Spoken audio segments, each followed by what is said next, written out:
Halo teman-teman, kembali lagi dengan saya dalam materi baru yaitu Telaah Kurikulum. Adapun nama saya adalah Beatrice Krista Burtarigan dengan NIM 22124420004 dan dosen pengampu Bapak Dani Ivan Ritonga MPD. Baiklah, kita akan langsung ke materi yang pertama yaitu kurikulum menentukan kualitas pendidikan. Menurut Undang-Undang Nomor 20 Tahun 2003, kurikulum adalah seperangkat rencana dan pengaturan mengenai tujuan, isi, dan bahan pelajaran, serta cara yang digunakan sebagai pedoman penyelenggaraan kegiatan pembelajaran untuk mencapai tujuan pendidikan tertentu. Kurikulum sangat penting untuk menentukan kualitas pendidikan di suatu negara, karena di dalam kurikulum membuat 5 komponen utama yaitu tujuan kurikulum, materi kurikulum, strategi pembelajaran, organisasi kurikulum, dan evaluasi. Jadi melalui kurikulum, setiap negara akan merumuskan tujuan pendidikan yang ingin dicapai, merangkai bahan ajar yang akan digunakan dalam kegiatan belajar mengajar demi tercapainya tujuan pendidikan, membuat metode jitu dan melengkapi peralatan yang digunakan dalam proses belajar mengajar, serta memeriksa keefektifan dan kemampuan kurikulum tersebut untuk diterapkan dalam pendidikan. Kita lanjut di slide berikutnya yaitu fungsi kurikulum dalam proses pendidikan. Fungsi kurikulum dalam proses pendidikan yaitu sebagai sarana dalam mengukur kemampuan pribadi dan konsumsi pendidikan. Kurikulum tidak bisa lepas dengan pengejaran target yang membuat peserta didik dapat memahami berbagai materi dengan mudah. Selain itu juga peserta didik bisa melaksanakan proses pembelajaran setiap harinya. Kita lanjut yaitu pada materi berikutnya yaitu komponen-komponen kurikulum. Kurikulum memiliki 5 komponen utama yaitu yang pertama ada komponen tujuan. Kurikulum merupakan suatu program yang dimaksudkan untuk mencapai tujuan pendidikan. Tujuan itulah yang dijadikan arah atau acuan segala kegiatan pendidikan yang dijalankan. Yang kedua ada komponen isi atau materi. Isi program kurikulum adalah segala sesuatu yang diberikan kepada anak didik dalam kegiatan belajar mengajar dalam rangka mencapai tujuan. Isi kurikulum meliputi jenis-jenis bidang studi yang diajarkan dan isi program tiap-tiap bidang studi tersebut. Kita lanjut. Yang ketiga ada komponen media, sarana dan prasarana. Media merupakan sarana perantara dalam pengajaran. Media merupakan perantara untuk menjabarkan isi kurikulum agar lebih mudah dipahami oleh peserta didik. Yang keempat ada komponen strategi pembelajaran. Strategi atau metode atau model pembelajaran sangat ditentukan oleh karakteristik substansi yang akan diajarkan dan karakteristik siswanya. Tidak ada satupun strategi atau metode pembelajaran yang dapat digunakan untuk mengajarkan semua substansi pelajaran secara sama baiknya. Substansi atau isi pelajaran tertentu memiliki karakteristik tertentu sehingga hanya cocok untuk diajarkan dengan cara tertentu pula. Yang kelima, komponen proses belajar mengajar. Komponen ini sangat penting dalam sistem pembelajaran sebab diharapkan melalui proses belajar mengajar akan terjadi perubahan-perubahan tingkah laku pada diri peserta didik. Keberhasilan pelaksanaan proses belajar mengajar merupakan indikator keberhasilan pelaksanaan kurikulum. Selanjutnya, ada tujuan pendidikan di Indonesia. Tujuan pendidikan disebutkan dalam undang-undang yang berlaku di Indonesia tentang sistem pendidikan nasional sebagai berikut. Pendidikan nasional bertujuan untuk mengembangkan kemampuan dan membentuk watak serta peradaban bangsa yang bermartabat dalam rangka mencerdaskan kehidupan bangsa, potensi peserta didik agar menjadi manusia yang beriman dan bertakwa kepada Tuhan Yang Maha Esa, berakhlak mulia, sehat, berilmu, cakap, kreatif, mandiri, dan menjadi warga negara yang demokratis serta bertanggung jawab. Tujuan umum dari sistem pendidikan nasional di Indonesia diwarnai oleh adanya falsafah dan dasar negara Republik Indonesia, yaitu Pancasila. Kelima sila Pancasila secara jelas tercermin pada usaha pendidikan yang berusaha meningkatkan ketakwaan warga negara terhadap Tuhan Yang Maha Esa, meningkatkan rasa persatuan dan kesatuan berbangsa dan bertanah air, meningkatkan budi pekerti, luhur, dan sifat-sifat terpuji lain yang sangat berfaedah bagi individu sebagai siswa. Selanjutnya, kurikulum sebagai jembatan meraih ijazah. Istilah kurikulum berasal dari bahasa Latin, yakni curriculae, artinya jarak yang harus ditempuh oleh seorang pelari. Pada waktu itu, pengertian kurikulum ialah jangka waktu pendidikan yang harus ditempuh oleh siswa yang bertujuan untuk memperoleh ijazah. Dengan menempuh suatu kurikulum, siswa dapat memperoleh ijazah. Dalam hal ini, ijazah pada hakikatnya merupakan suatu bukti bahwa siswa telah menempuh suatu kurikulum yang berupa rencana pelajaran, sebagaimana halnya seorang pelari telah menempuh suatu jarak antara satu tempat ke tempat lainnya dan akhirnya mencapai finish. Dengan kata lain, suatu kurikulum dianggap sebagai jembatan yang sangat penting untuk mencapai titik akhir dari suatu perjalanan dan ditandai oleh perolehan suatu ijazah tertentu. Selanjutnya ada perubahan kurikulum. Menurut saya, perubahan kurikulum juga terjadi karena kurikulum yang telah ada sebelumnya masih memiliki banyak kekurangan yang harus segera diperbaiki. Karena jika kurikulum tidak mengalami perubahan dan mengikuti perkembangan yang ada, maka sistem pendidikan di Indonesia pasti hanya akan menghasilkan siswa yang memiliki pengetahuan terbatas dalam menghadapi perubahan yang ada di dunia. Setiap perubahan kurikulum di Indonesia pasti memiliki tujuan tersendiri, tapi perubahan ini juga memiliki dampak positif dan dampak negatif baik bagi guru maupun siswa.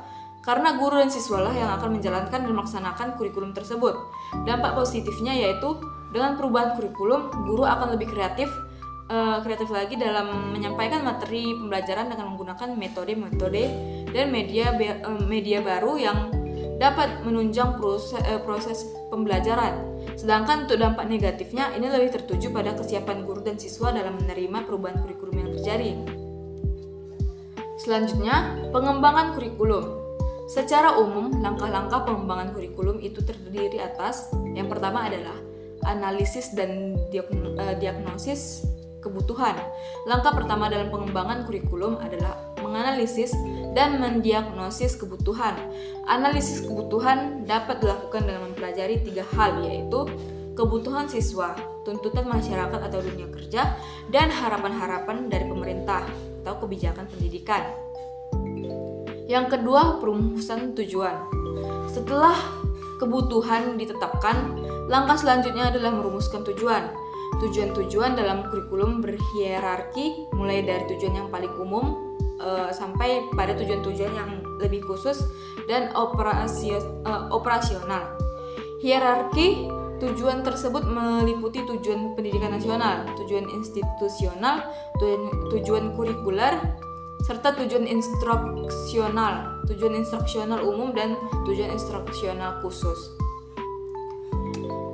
Yang ketiga, pengorganisasian materi. Secara makro, materi kurikulum disusun berdasarkan prosedur-prosedur tertentu yang merupakan salah satu bagian dalam pengembangan kurikulum secara keseluruhan. Hal ini berkaitan dengan memilih, menilai, dan menentukan jenis bidang studi apa yang harus diajarkan pada suatu jenis dan jenjang persekolahan, kemudian pokok-pokok dan subpokok bahasan serta uraian materi secara garis besar, juga termasuk ruang lingkup dan urutannya. Yang keempat, pengorganisasian pengalaman belajar. Setelah materi kurikulum dipilih dan diorganisasikan, langkah selanjutnya adalah memilih dan mengorganisasikan pengalaman belajar. Cara pemilihan dan pengorganisasian pengalaman belajar dapat dilakukan dengan menggunakan berbagai pendekatan, strategi, metode serta teknik yang disesuaikan dengan tujuan dan sifat materi yang akan diberikan.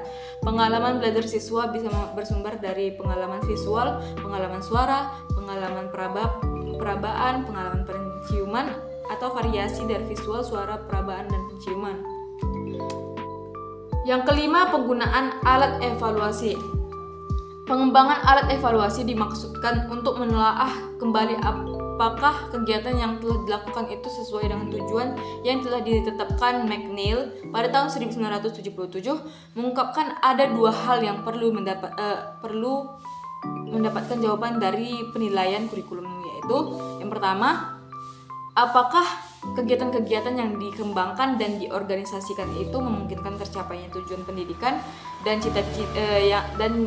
yang dicita-citakan, dan yang kedua adalah apakah kurikulum yang telah dikembangkan itu dapat diperbaiki dan bagaimana cara memperbaikinya.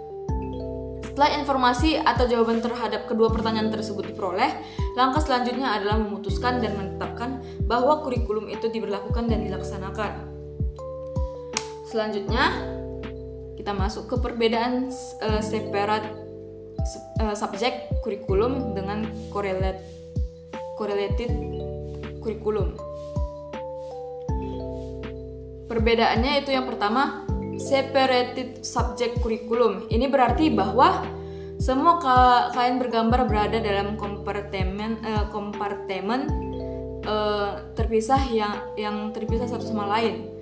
Tema atau tema adalah hasil pengalaman manusia selama berabad-abad atau budaya dan pengetahuan yang dikumpulkan oleh manusia sejak lama, disusun dan disederhanakan secara logis dan sistematis pada setiap usia yang akan disajikan kepada siswa sesuai dengan itu. Yang kedua, correlate subject kurikulum. Ini berarti bahwa setiap mata pelajaran ada hubungannya dengan itu. Kita lanjut ke komponen-komponen kurikulum tingkat satuan pendidikan atau KTSP. Yang pertama, visi dan misi satuan pendidikan. Dalam mengembangkan visinya, kepala sekolah harus mampu mendayagunakan kekuatan-kekuatan yang relevan bagi kegiatan internal sekolah. Kekuatan-kekuatan tersebut dapat dibagi dalam dua kelompok, yaitu yang pertama, kekuatan yang berhubungan dengan apa yang sedang berlangsung di luar sekolah. Kedua, kekuatan yang berhubungan dengan klien pendidikan, yaitu latar belakang sosial, aspirasi keuangan, sumber-sumber masyarakat, dan karakteristik lingkungan. Yang kedua, tujuan kurikulum tingkat satuan pendidikan. Dalam pengembangan KTSP, satuan pendidikan harap mampu menyusun program peningkatan umum yang mencakup tujuan, sasaran, dan target yang akan dicapai untuk program jangka pendek maupun jangka panjang. Yang ketiga, menyusun kalender pendidikan. Kalender pendidikan adalah pengaturan waktu kegiatan pembelajaran peserta didik selama 1 tahun ajaran. Kalender pendidikan mencakup permulaan tahun ajaran, minggu efektif belajar, waktu pembelajaran efektif, dan hari libur. Yang keempat, struktur muatan KTSP. Struktur muatan KTSP mencakup mata pelajaran, muatan lokal, kegiatan pengembangan diri, pengaturan beban belajar, kenaikan kelas, penjurusan, dan kelulusan, pendidikan kecakapan hidup, pendidikan berbasis keunggulan, lokal dan global. Yang kelima ada silabus. Silabus adalah rencana pembelajaran pada suatu dan atau kelompok mata pelajaran atau tema tertentu yang mencakup standar kompetensi, kompeten, dasar, materi pokok pembelajaran, indikator, penilaian, alokasi waktu, dan sumber atau bahan atau alat belajar. Yang keenam, rencana pelaksanaan pembelajaran atau RPP. RPP adalah rencana yang menggambarkan prosedur dan pengorganisasian pembelajaran untuk mencapai satu kompetensi dasar yang ditetapkan dalam standar isi dan dijabarkan dalam silabus. Mengapa seorang guru harus memahami betul kurikulum yang berlaku?